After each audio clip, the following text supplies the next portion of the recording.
Bonjour à tous, bienvenue encore pour un nouveau sujet sur les impôts. Est-ce que vous saviez que vos frais médicaux pouvaient être inclus dans vos impôts? Oui, vous le saviez, ok, tant mieux. Est-ce que vous saviez également comment vos frais médicaux impactent vos impôts? Ok, pour ceux qui répondent oui, là, passez à la prochaine vidéo, celle-là n'est pas faite pour vous. Pour ceux qui ont répondu non, les frais médicaux, on en parle?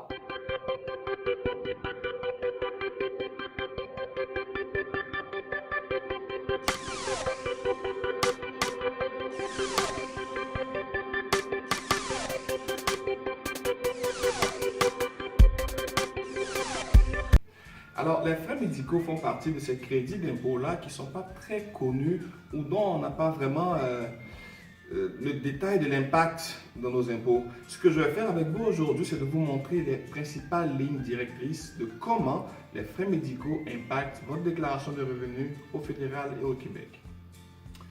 Premièrement, vous avez plusieurs types de frais médicaux qui pourraient être admissibles dans votre rapport d'impôt. Au titre de ces frais médicaux-là, vous avez des consultations, des prescriptions, des frais de dentiste, d'optométriste ou d'ophtalmologue et plein d'autres. Vous avez également des frais médicaux qui ne sont pas admissibles. Par exemple, les massothérapeutes. Donc, les massothérapeutes ne sont pas admissibles dans vos impôts, ni au fédéral, ni au Québec. Vous avez aussi un autre type de frais médicaux qui, eux, sont admissibles seulement à un palier du gouvernement. Par exemple, les naturopathes.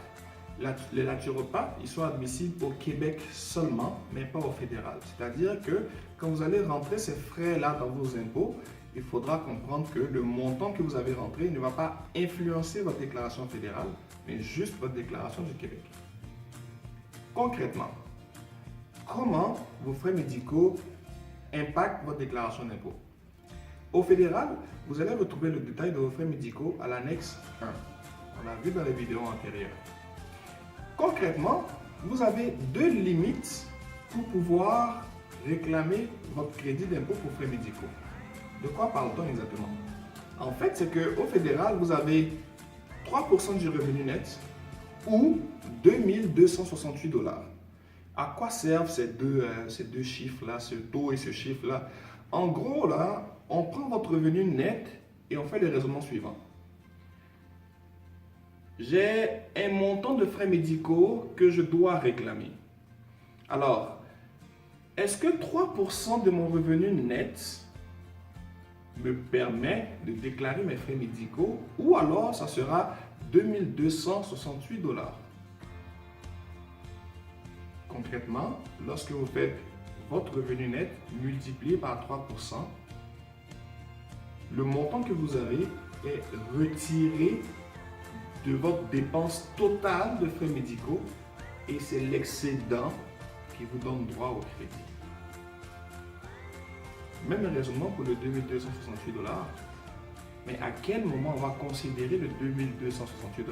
On va le considérer seulement si 3% de votre revenu net est beaucoup trop élevé que votre dépense totale de frais médicaux. Donc, vous avez à jouer entre ces deux montants-là pour savoir si vous y avez droit ou pas. En gros, si 3% de votre revenu net est moins élevé que 2268 $, ben, la partie de vos frais médicaux qui va excéder ce 3%-là sera admissible. À l'inverse, si 3% de votre revenu net est beaucoup trop élevé que 2268 $, à ce moment-là, ben, c'est la partie de vos frais médicaux totaux qui dépasse le 2268 $ qui sera admissible. Je sais que c'est un peu complexe, mais on va finir par y arriver. Au niveau du Québec, on a juste la règle du 3%. Donc, en gros, on prend 3% de votre revenu net.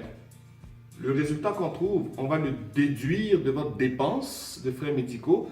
Et puis, bon, l'excédent, vous pourrez le réclamer. Donc, fédéral, deux limites. Provincial, une seule limite. 3% et 2268 $ au fédéral et seulement 3% au Québec.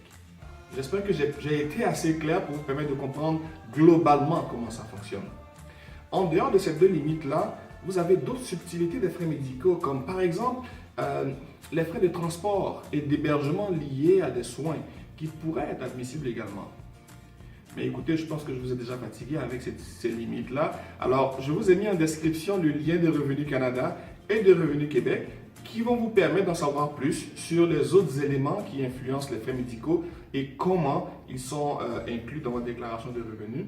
Sinon, si vous avez des questions ou des commentaires, n'hésitez pas à me les mettre et ça me ferait un plaisir de vous répondre. J'offre également des consultations et si vous pensez que votre situation est particulière et que vous aimeriez m'en parler, juste appelez-moi ou envoyez-moi un courriel et je me ferai un plaisir également de répondre à votre préoccupation. Cela dit, restez connectés et à la semaine prochaine pour la prochaine vidéo.